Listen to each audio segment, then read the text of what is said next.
सभी श्रोताओं का इस गहन विश्लेषण सत्र में स्वागत है। आज का हमारा जो ये डीप डाइव है ना, वो बहुत ही स्पेसिफिक होने वाला है। हम स्पीशीज 2026 दस्तावेज में दी गई 15 बहुत ही महत्वपूर्ण प्रजातियों का एकदम विस्तृत अध्ययन करने वाले हैं। देखिए, जो भी उम्मीदवार हमें सुन रहे हैं उन्हें ये समझना होगा कि ये कोई साधारण लिस्ट नहीं है। हम यहाँ प्रीलिम्स के ट्रैप्स और मेंस परीक्षा के विश्लेषणात्मक कोण को भी डिकोड करेंगे। हम फैक्ट्स के साथ साथ कंसेप्ट्स पर भी बात करेंगे। सही कहा। और मेरी कोशिश यही रहेगी कि मैं बीच बीच में परीक्षा के नजरिए से आपसे काउंटर सवाल पूछती रहूं। तो चलिए शुरुआत करते हैं पहाड़ों के भूत से, यानी हिम तेंदुआ या स्नो लेपर्ड। बिल्कुल। अगर हम इसके हैबिटेट यानी पर्यावास की बात करें तो ये मध्य और दक्षिण एशिया के ऊंचे पर्वतों में मिलते हैं, मुख्य रूप से वृक्ष रेखा यानी ट्री लाइन से ऊपर अल्पाइन क्षेत्रों में। मतलब ये काफी ऊंचाई पर रहते हैं। अगर भारत के संदर्भ में देखें तो ये लद्दाख, जम्मू और कश्मीर, हिमाचल प्रदेश, उत्तराखंड, सिक्किम और अरुणाचल प्रदेश में पाए जाते हैं, है ना? हाँ, एकदम सही। और वैश्विक स्तर पर अगर देखें तो चीन, मंगोलिया, नेपाल, रूस ऐसे करीब 12 देश हैं जहां इनकी मौजूदगी है। अगर इनकी विशेषताओं को देखें तो इनके ग्रे सफेद फर होते हैं जिन पर गहरे रंग के धब्बे होते हैं जिन्हें रोजेट कहा जाता है। और इनकी पूंछ बहुत लंबी होती है संतुलन के लिए, और पंजे चौड़े होते हैं जो बिल्कुल स्नो शूज की तरह काम करते हैं बर्फ पर चलने के लिए। ये बहुत एकांत प्रिय होते हैं, इसीलिए इन्हें पहाड़ों का भूत कहा जाता है। लेकिन एक मिनट, यहाँ प्रीलिम्स का एक बहुत बड़ा ट्रैप आता है। क्या स्नो लेपर्ड बाकी बड़ी बिल्लियों की तरह दहाड़ सकता है? नहीं, बिल्कुल नहीं। ये दहाड़ नहीं सकते। और यही वो पॉइंट है जहां अक्सर स्टूडेंट्स गलती कर बैठते हैं। एक और फैक्ट ये है कि ये लद्दाख और हिमाचल प्रदेश का राजकीय पशु है। और ये हिमालय पारिस्थितिकी तंत्र का शीर्ष शिकारी यानी एपेक्स प्रेडेटर है। हाँ, लेकिन इन पर खतरे भी बहुत हैं, जैसे अवैध शिकार और मानव वन्यजीव संघर्ष, जहां लोग अपने पशुओं के मारे जाने के प्रतिशोध में इन्हें मार देते हैं। और जाहिर है जलवायु परिवर्तन। तो अगर हम संरक्षण स्थिति देखें तो IUCN में ये सुभेद्य यानी वल्नरेबल हैं। साइट्स के परिशिष्ट 1 और WPA 1972 की अनुसूची 1 में है। प्रोजेक्ट स्नो लेपर्ड 2009 और GSLEP जैसे प्रयास भी हैं। सही। और अगर हम मेंस परीक्षा के एंगल से सोचें तो जलवायु परिवर्तन का हिमालयी अल्पाइन पारिस्थितिकी पर क्या प्रभाव पड़ रहा है, इस पर सवाल बन सकता है, खासकर एक एपेक्स प्रेडेटर के विलुप्त होने के संदर्भ में। खैर, अब पहाड़ों से उतरकर जमीन पर आते हैं। हमारी अगली प्रजाति है झिंगुर और टिड्डी यानी क्रिकेट और लोकस्ट। इनमें क्या मुख्य अंतर है? देखिए, झिंगुर जो होते हैं वो अंधेरे और नम स्थानों पर दरारों में रहते हैं। इनके एंटीना बहुत लंबे होते हैं। ये रात में सक्रिय यानी नॉक्टर्नल होते हैं और अकेले रहते हैं। और टिड्डी? टिड्डी यानी लोकस्ट खुले घास के मैदानों या रेगिस्तान में मिलते हैं। इनके एंटीना छोटे होते हैं, दिन में सक्रिय होते हैं, और सबसे अहम बात, ये ग्रास हॉपर का ही वो रूप है जो झुंड बनाते हैं। अच्छा, मतलब अंडा, फिर निम्फ और फिर वयस्क, ये इनका जीवन चक्र है। टिड्डी दल तो कृषि के लिए बहुत विनाशकारी होते हैं। बिल्कुल, एक दिन में लाखों लोगों के बराबर भोजन खा सकते हैं ये। वहीं झिंगुर की जो आवाज होती है, जिसे चहकना कहते हैं, वो उनके पंख रगड़ने से आती है। और हाँ, कई संस्कृतियों में इन्हें खाया भी जाता है। तो यहाँ प्रीलिम्स का ट्रैप ये बनता है कि क्या सभी ग्रास हॉपर टिड्डी होते हैं? नहीं, केवल शॉर्ट हॉर्न ग्रास हॉपर जो झुंड बनाते हैं वही टिड्डी होते हैं। और मेंस के लिए टिड्डी दल का खाद्य सुरक्षा और कृषि अर्थव्यवस्था पर प्रभाव एक बहुत अच्छा विश्लेषणात्मक कोण है। अब आगे बढ़ते हैं और पानी की तरफ चलते हैं। डुगोंग ये उथले उष्ण कटिबंधीय तटीय जल में मिलते हैं जहां समुद्री घास होती है। भारत में ये मन्नार की खाड़ी, पाक खाड़ी, कच्छ और अंडमान निकोबार में पाए जाते हैं। और ग्लोबली ये पूर्वी अफ्रीका से वैनुअतु तक मिलते हैं, लेकिन सबसे बड़ी आबादी ऑस्ट्रेलिया में है। इन्हें समुद्री गाय भी कहा जाता है ना? हाँ, इनका शरीर बेलनाकार होता है, चप्पू जैसे फ्लिपर्स होते हैं, वेल जैसी पूंछ और थूथन नीचे की ओर मुड़ा होता है घास चरने के लिए। और ये एकमात्र पूर्णतः शाकाहारी समुद्री स्तनधारी हैं। हाथियों के करीबी रिश्तेदार भी हैं और अंडमान निकोबार के राजकीय पशु भी। कहते हैं जल परी का मिथक यहीं से शुरू हुआ था। बिल्कुल, लेकिन खतरे भी हैं, जैसे गिल नेट में फंस जाना जिसे बाई कैच कहते हैं, ट्रॉलिंग से समुद्री घास का विनाश और नावों के प्रोपेलर से टकराना। संरक्षण के लिए भारत का पहला डुगोंग रिजर्व पाक खाड़ी में बना है। ये IUCN में वल्नरेबल साइट्स परिशिष्ट 1 और WPA अनुसूची 1 में है। प्रीलिम्स का ट्रैप ये है कि क्या डुगोंग मछलियां खाते हैं? नहीं, ये पूरी तरह शाकाहारी हैं। और मेंस के लिए समुद्री घास के मैदानों की बहाली तटीय पारिस्थितिकी के लिए क्यों आवश्यक है, ये सोचने वाली बात है। अब अगली प्रजाति है पक्षियों की दुनिया से, मालाबार ग्रे हॉर्नबिल। ये पश्चिमी घाट के घने सदाबहार और आर्द्र पर्णपाती जंगलों में मिलते हैं, महाराष्ट्र, गोवा, कर्नाटक, केरल और तमिलनाडु में। इनका रंग स्लेटी भूरा होता है, चोंच लंबी होती है, लेकिन बाकी हॉर्नबिल्स की तरह इनके सिर पे कैस्क नहीं होता। ये फलभक्षी हैं, विशेषकर अंजीर खाते हैं। हाँ, और इनके प्रजनन का तरीका बहुत अनूठा है। मादा खुद को पेड़ के एक खोखले में मिट्टी से सील कर लेती है, बस एक छोटी सी दरार छोड़ती है जहां से नर उसे खाना देता है। ये केवल पश्चिमी घाट में स्थानिक है, यानी एंडेमिक है। बीज फैलाव के कारण इन्हें जंगल का किसान भी कहा जाता है। वनों की कटाई और शिकार इनके लिए बड़ा खतरा है। IUCN में ये वल्नरेबल हैं और WPA की अनुसूची 2 में हैं। यहाँ प्रीलिम्स ट्रैप ये है कि क्या इनकी चोंच पर कैस्क होता है? नहीं। और क्या ये पूरे भारत में मिलते हैं? जवाब है नहीं, केवल पश्चिमी घाट। मेंस के लिए वनों के पुनर्जनन में फलभक्षी पक्षियों की भूमिका महत्वपूर्ण हो जाती है। सही कहा। अब बात करते हैं कैटफिश की। ये दुनिया भर में मीठे पानी और कुछ खारे पानी में भी मिलती हैं। इन्हें गंदले और कीचड़दार तल में रहना पसंद है। इनकी विशेषता वो संवेदी मूंछें होती हैं जिन्हें बारबेल्स कहते हैं। त्वचा बिना शल्क की होती है और पंखों में नुकीले और जहरीले कांटे होते हैं। ये बॉटम फीडर्स हैं। मूंछों और शरीर पर स्वाद कलिकाएं होती हैं जिन्हें तैरती हुई जीभ कह सकते हैं। कुछ वॉकिंग कैटफिश जमीन पर भी चल सकती हैं और कुछ इलेक्ट्रिक शॉक पैदा करती हैं। लेकिन जल प्रदूषण, अत्यधिक शिकार और विशेष रूप से भारत में प्रतिबंधित अफ्रीकी मांगुर जैसी आक्रामक प्रजातियों से इन्हें बड़ा खतरा है। प्रीलिम्स के लिए ध्यान रखें कि इनके शरीर पर शल्क यानी स्केल्स नहीं होते। और मेंस का एंगल है देशी पारिस्थितिकी तंत्र पर आक्रामक विदेशी प्रजातियों का प्रभाव। अब वापस बड़े जीवों पर आते हैं। एक सींग वाला गैंडा। ये हिमालय की तलहटी के लंबी घास के मैदानों और दलदली क्षेत्रों में पाए जाते हैं। भारत में असम के काजीरंगा, मानस, ओरंग और पोबितोरा में। इसके अलावा पश्चिम बंगाल, यूपी और नेपाल के चितवन में। इनकी पहचान है इनका एक काला सींग, कवच जैसी गहरी परतें। ये अच्छे तैराक होते हैं, दृष्टि कमजोर होती है, लेकिन सूंघने और सुनने की शक्ति बहुत तेज होती है। ये एकांत प्रिय होते हैं। असम का राजकीय पशु है, सींग टूटने पर फिर से उग सकता है। दुनिया के 70% गैंडे अकेले काजीरंगा में हैं और ये चौथा सबसे बड़ा भूमि स्तनधारी है। खतरे क्या है? सींग के लिए अवैध शिकार और मॉनसून की भीषण बाढ़।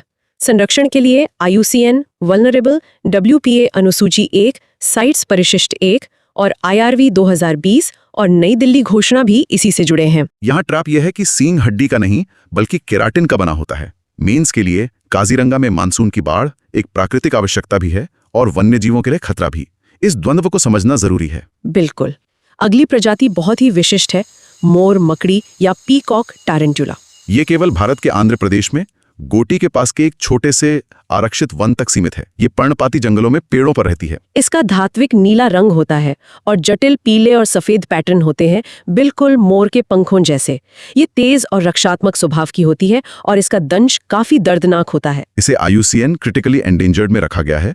WPA की अनुसूची 1 में लकड़ी कटाई और अंतर्राष्ट्रीय मांग के कारण अवैध पालतू व्यापार इसके लिए बड़ा खतरा है। प्रीलिम्स ट्रैप ये है कि क्या ये पूरे दक्षिण भारत में पाई जाती है? बिल्कुल नहीं। इसका क्षेत्र अत्यधिक सीमित है। मेंस एंगल ये है कि विदेशी पालतू व्यापार या एक्सोटिक पेट ट्रेड का भारत की दुर्लभ जैव विविधता पर क्या प्रभाव पड़ रहा है। अब नदियों की ओर चलते हैं। घड़ियाल।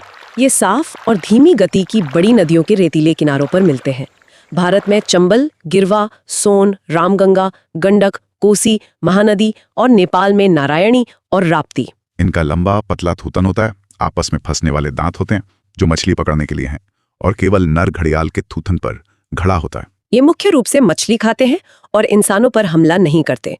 IUCN में क्रिटिकली एंडेंजर्ड WPA अनुसूची 1 और साइट्स परिशिष्ट 1, प्रोजेक्ट क्रोकोडाइल 1975 और लखनऊ के कुकरेल में कैप्टिव ब्रीडिंग इसके संरक्षण के प्रयास हैं। बांधों या बैराजों से नदी प्रवाह में बदलाव और रेत खनन बड़े खतरे हैं। चंबल नदी इनका सबसे महत्वपूर्ण आवास है। प्रीलिम्स में पूछ सकते हैं कि क्या नर और मादा दोनों में घड़ा होता है, तो जवाब है केवल नर। और क्या ये इंसानों का शिकार करते हैं? नहीं। मेंस के लिए नदी पारिस्थितिकी तंत्र में रेत खनन और बुनियादी ढांचे के विकास का जो द्वंद्व है वो अहम है। अब एक विदेशी पक्षी की बात करते हैं, ब्लू फेस्ड हनी ईटर। ये उत्तरी और पूर्वी ऑस्ट्रेलिया और दक्षिणी न्यू गिनी में मिलते हैं। जंगल, वुडलैंड्स, मैंग्रोव और बगीचे या केले के बागान जैसे मानव निर्मित आवासों में भी। 26 से 32 सेंटीमीटर का ये पक्षी, इसकी आंखों के चारों ओर चमकीले नीले रंग की नंगी त्वचा होती है। युवा पक्षियों में ये त्वचा पीली हरी होती है जो उम्र के साथ नीली हो जाती है। आहार में कीट, अमृत और फल, विशेषकर केले शामिल हैं, इसलिए इसे बनाना बर्ड भी कहते हैं। ये शोर मचाने वाले और सहकारी प्रजनक होते हैं। अमृत के लिए ब्रश जैसी जीभ होती है। IUCN में ये लीस्ट कंसर्न है, लेकिन नॉइजी माइनर पक्षी से इन्हें प्रतिस्पर्धा का सामना करना पड़ता है। प्रीलिम्स ट्रैप सीधा सा है, क्या ये भारत में मिलती है? नहीं। मेंस एंगल परागणकर्ताओं के रूप में पक्षियों का महत्व और कृषि विस्तार से उनका संबंध। चलिए वापस भारत आते हैं। Bonnet macaque. ये प्रायद्वीपीय भारत के जंगल, शहरी इलाके और मंदिरों के आसपास मिलते हैं। सिर पर बालों का गुच्छा होता है, टोपी या बोनेट जैसा, गुलाबी चेहरा और भूरा शरीर। ये सर्वाहारी होते हैं। ये प्रजाति केवल प्रायद्वीपीय भारत में स्थानिक है और मनुष्यों के साथ घुलने मिलने वाले बंदरों में सबसे आम है। खतरे हैं मानव वन्यजीव संघर्ष, आवास नुकसान और पालतू व्यापार। IUCN लीस्ट कंसर्न और WPA अनुसूची 2। ट्रैप ये है कि क्या ये पूरे भारत में मिलता है? नहीं, केवल दक्षिण या प्रायद्वीपीय भारत। मेंस के लिए शहरी वन्यजीव पारिस्थितिकी और बढ़ते मानव मकाक संघर्ष का प्रबंधन एक अच्छा विषय है। अब समुंदर की बात करते हैं। ऑलिव रिडले कछुआ। गर्म उष्णकटिबंधीय महासागर और घोंसला बनाने के लिए रेतीले तट। भारत में मुख्य रूप से ओडिशा तट, गहीरमाथा, ऋषिकुलिया और देवी नदी। ये दुनिया के सबसे छोटे और प्रचुर समुद्री कछुए हैं। मांसाहारी होते हैं। इनका खोल जैतून हरे रंग का और दिल के आकार का होता है। सामूहिक घोंसला बनाने को अरिबाड़ा कहते हैं। सबसे दिलचस्प बात, घोंसले का तापमान लिंग निर्धारित करता है। गर्म में मादा और ठंडी में नर। मादा उसी तट पर लौटती है जहां वो पैदा हुई थी। खतरे में ट्रोलिंग जाल में फंसना, अंडे की चोरी और तटीय प्रकाश प्रदूषण शामिल है, जिससे बच्चे भटक जाते हैं। संरक्षण के लिए IUCN वल्नरेबल, WPA अनुसूची 1, साइट्स परिशिष्ट 1, ऑपरेशन कच्छप और टर्टल एक्सक्लूडर डिवाइसेस का अनिवार्य उपयोग हो रहा है। प्रीलिम्स ट्रैप, क्या ये शाकाहारी होते हैं? नहीं, मांसाहारी। मेंस एंगल, तटीय विकास और प्रकाश प्रदूषण और समुद्री संरक्षण के बीच संतुलन। आगे बढ़ते हैं। Lion tailed macaque. पश्चिमी घाट के घने सदाबहार और अर्ध सदाबहार वर्षावन। काले रंग का शरीर, चेहरे के चारों ओर चांदी ग्रे अयाल और पूंछ पर शेर जैसा गुच्छा। ये फलभक्षी और सर्वाहारी होते हैं। बहुत शर्मीले और पेड़ों पर रहने वाले। केवल पश्चिमी घाट के लिए स्थानिक हैं और वर्षावनों के स्वास्थ्य के सूचक हैं। कृषि और जल विद्युत परियोजनाओं के कारण आवास विखंडन और शिकार बड़े खतरे हैं। IUCN एंडेंजर्ड, WPA अनुसूची 1, साइट्स परिशिष्ट 1। ट्रैप ये है कि क्या ये पूर्वी घाट में मिलते हैं? नहीं, केवल पश्चिमी घाट। मेंस के लिए रैखिक बुनियादी ढांचा और वन विखंडन महत्वपूर्ण है। अगली प्रजाति इरावदी डॉल्फिन। दक्षिण पूर्व एशिया के तटीय क्षेत्र, मुहाने, खारे और मीठे पानी दोनों में, बंगाल की खाड़ी से न्यू गिनी तक, इरावदी, महाकम, मेकोंग नदियां। भारत में चिल्का झील इनका प्रमुख गढ़ है। इनका गोल और कुंद सिर होता है। कोई स्पष्ट चोंच नहीं होते। छोटा पृष्ठीय पंख और स्लेट नीला रंग। पानी से सिर बाहर निकालकर देखने की आदत, जिसे स्पाई हॉपिंग कहते हैं। चिल्का झील में इनकी सबसे बड़ी एकल आबादी है। कुछ जगहों पर मछुआरों के साथ सहकारी मछली पकड़ने के लिए जानी जाती हैं। गिलनेट में फंसना, बांध और प्रदूषण इनके खतरे हैं। IUCN एंडेंजर्ड, WPA अनुसूची 1, साइट्स परिशिष्ट 1। ट्रैप, क्या इनमें स्पष्ट चोंच होती है? नहीं। क्या ये केवल मीठे पानी में रहती हैं? नहीं। मेंस एंगल, चिल्का झील परिस्थिति की तंत्र का महत्व। अब बात करते हैं पिग्मी हॉक की। ऊंची और घनी घास के मैदान, तराई और भाभर जहां पानी हो। भारत में मुख्य रूप से असम के मानस राष्ट्रीय उद्यान तक सीमित। दुनिया का सबसे छोटा जंगली सुअर, ऊंचाई करीब 25 सेंटीमीटर, गहरे भूरे बाल, सुव्यवस्थित शरीर, बहुत छोटी पूंछ। रोचक तथ्य ये है कि ये आराम करने और बच्चे देने के लिए घास के घोंसले बनाता है। ये तराई घास के मैदानों का एक प्रमुख संकेतक है। आवास नुकसान, अवैध शिकार, सूखी घास में आग इसके खतरे हैं।